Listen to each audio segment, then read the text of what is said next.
O que é, perguntamos, que este simples fato nos ensina?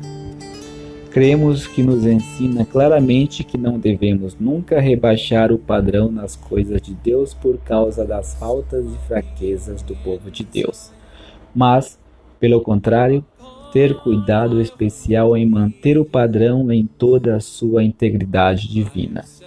Sem dúvida, deve haver o sentimento profundo do fracasso. Quanto mais profundo, tanto melhor. Mas a verdade de Deus não pode ser sacrificada. Podemos contar sempre, com confiança, com os recursos da graça divina, enquanto procuramos manter, com decisão inquebrantável, o padrão da verdade divina. Procuremos reter sempre isto nos pensamentos dos nossos corações. Corremos o perigo, por um lado, de esquecer que o fracasso é um fato. Sim, grande fracasso, infidelidade e pecado. E, por outro lado, corremos o risco de esquecer, em vista desse fracasso, a fidelidade infalível de Deus. Apesar de tudo, a igreja professante tem falhado e tornou-se uma autêntica ruína.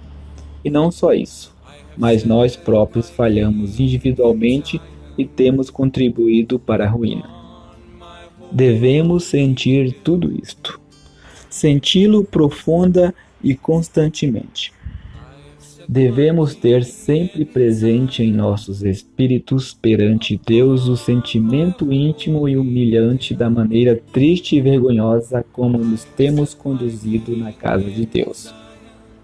Olvidar o fato que temos falhado seria aumentar grandemente as nossas faltas. O que nos convém é profunda humildade e um espírito deveras quebrantado ao recordar tudo isto. E estes sentimentos e exercícios se revelarão necessariamente por uma conduta humilde no meio da cena em que vivemos. Todavia, o fundamento de Deus fica firme. Tendo este selo, o Senhor conhece os que são seus, e qualquer que profere o nome de Cristo, aparte-se da iniquidade. 2 Timóteo, capítulo 2, verso 19. Aqui está o recurso dos fiéis em face da ruína da cristandade. Deus nunca falta, nunca muda, e nós apenas temos de nos separar da iniquidade e apoiarmos-nos nele.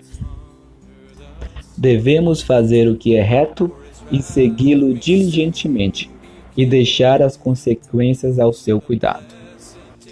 Pedimos sinceramente ao leitor que preste toda a sua atenção aos pensamentos precedentes. Desejamos que se detenha uns momentos e que, no espírito de oração, considere todo este assunto. Estamos convencidos de que a questão propriamente considerada, dos dois lados, ajudar-nos-á a encontrar o nosso caminho por entre as ruínas que nos cercam.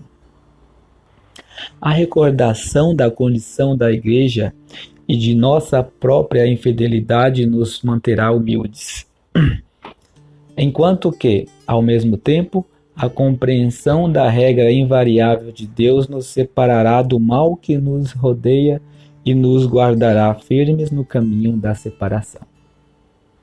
As duas coisas juntas nos separarão eficazmente de uma vã pretensão, por um lado, e do relaxamento e indiferença, por outro.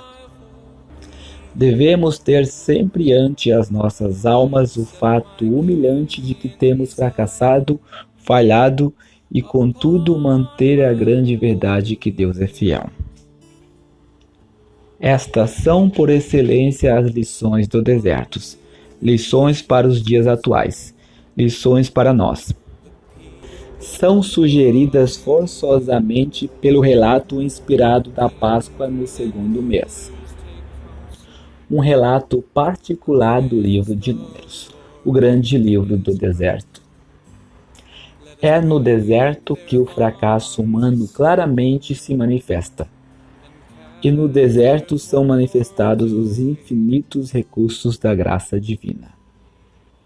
Mas repetimos mais uma vez a afirmação, e que ela seja profunda e largamente gravada em nossos corações. As mais ricas provisões da graça e da misericórdia divina não dão o menor motivo para baixar o padrão da verdade divina. Se alguém tivesse alegado contaminação ou distância como desculpa para não celebrar a Páscoa ou para a celebrar de modo diferente do ordenado por Deus, teria sido seguramente expulso da congregação. E assim é conosco. Se consentimos em abandonar qualquer verdade de Deus por se haver verificado o fracasso, se por incredulidade de coração abandonarmos o padrão de Deus e deixarmos o fundamento de Deus, se tirarmos um argumento do estado de coisas em redor de nós para nos desembaraçarmos da autoridade da verdade de Deus sobre a consciência ou influência formativa sobre a nossa conduta e caráter, é bem claro que a nossa comunhão estará suspensa.